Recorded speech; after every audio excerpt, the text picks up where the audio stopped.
Retrouvez Instant Mag, votre magazine quotidien présenté par Magali Barthès.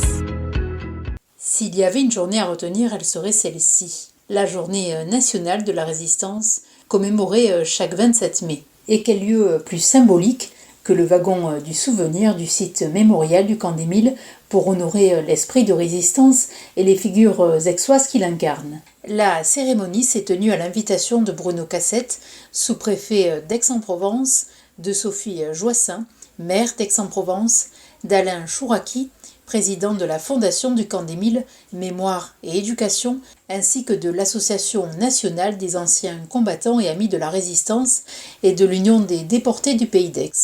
Écoutez Alain Chouraki. Avec la diversité des formes de résistance par l'art, de résistance d'anciens des brigades internationales qui apprenaient à résister à certains intellectuels qui étaient internés là aussi, d'organisations de secours qui ont sauvé, qui ont caché, des enfants en particulier. Donc oui, la concrétisation ici au Camp des Milles et à Aix-en-Provence du devoir de résister et du courage, encore une fois, de résister, a été évoquée. Avec une lecture donc de la lettre d'Hubert Traubé qui n'a pu se rendre aujourd'hui malheureusement. C'est ça. Herbert Traubé est un homme remarquable qui a plus de 100 ans aujourd'hui, ancien déporté du Camp des Milles, s'échappant d'un wagon, échappant donc à la déportation et s'engageant immédiatement pour la libération de la France. Nous avons ouvert le site mémorial un an avant que cette cérémonie n'existe. Immédiatement, nous l'avons porté. Mais c'est une journée, je dirais, plus dédiée au courage de mémoire qu'au devoir de mémoire.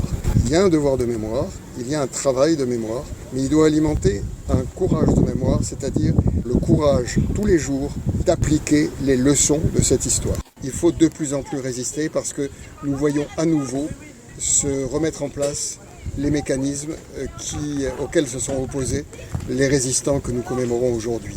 Les extrémismes, les fanatismes, le rejet de l'autre, l'antisémitisme, les racismes en général, les menaces contre la démocratie et contre la paix civile. Donc il est essentiel que chacun, dans sa vie quotidienne, sur Internet, autour de soi, dans sa vie publique aussi, puisse s'engager tant qu'il n'est pas trop tard. Sinon, nous serons peut-être nombreux à être des résistants, mais on sera très amer de n'avoir pas pu empêcher que le mal arrive. Les 3 groupes scolaires qui assistaient à la cérémonie ont écouté via un message rédigé par Patricia Mirales, secrétaire d'État auprès du ministre des Armées, chargé des anciens combattants et de la mémoire, le rappel d'un fait majeur de notre histoire, à savoir les conditions de la création du Conseil national de la résistance le 27 mai 1943. 2 de ces lycéens ont lu les noms des 18 justes parmi les nations ayant œuvré pour les internés du Camp des Milles. Et dans les établissements scolaires aussi, désormais, on honore les résistants comme il se doit, précise le recteur d'académie d'Aix-Marseille, Benoît Delaunay. Monsieur le recteur, bonjour. Bonjour. Donc alors une cérémonie très émouvante. Est-ce que vous pourriez nous dire ce qui est fait dans les écoles aujourd'hui? C'est certainement un des jours les plus importants. Oui, le 27 mai, c'est depuis maintenant plus d'une dizaine d'années la journée de la résistance.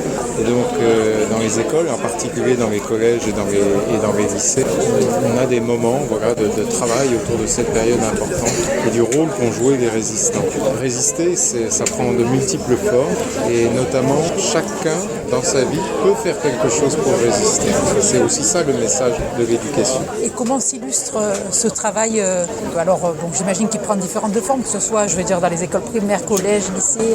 Oui, on adapte toujours à la fois les ressources pédagogiques et les actions qui sont entreprises à l'âge des enfants. Mais ce qui est vraiment fondamental, et la journée d'aujourd'hui le montre, c'est de se rassembler tous pour se dire que ce qu'ont fait nos aînés, il y a maintenant 80 ans, a été décisif dans ce qu'est la France aujourd'hui. Et alors, aux États-Unis, j'ai été là il y a quelques semaines, à l'université de Buffalo, il y a Anne Frank Project. Il côtoie une dame qui a été à l'école avec Anne Frank. Et il y a cette convergence de mémoire. Ils vont chaque année au Rwanda. C'est peut-être utiliser le théâtre, c'est peut-être quelque chose qui pourrait être fait ici en France. Alors, on a beaucoup de spectacles qui sont organisés autour de cette période de la guerre, de la résistance. On veille toujours en compte les différentes formes d'expression. Donc ça peut prendre la forme d'un travail, d'une exposition, ça peut prendre la forme d'un spectacle. L'important, c'est le message qu'on véhicule et c'est surtout le travail en commun pour essayer de se dire qu'on se prépare à refuser l'exclusion, refuser les discriminations. Cette période de la résistance, ce sont des personnes qui se sont levées, qui font aujourd'hui notre liberté. Aujourd'hui comme hier, la jeunesse française a de multiples origines, des convictions politiques et religieuses diverses, mais pour s'assurer un avenir, elle doit, coûte que coûte, agir de manière responsable en résistant aux extrémismes, individuellement et collectivement. Telle est la leçon du camp d'Émile. C'était l'Instant Mag, votre magazine quotidien présenté par Magali Barthès.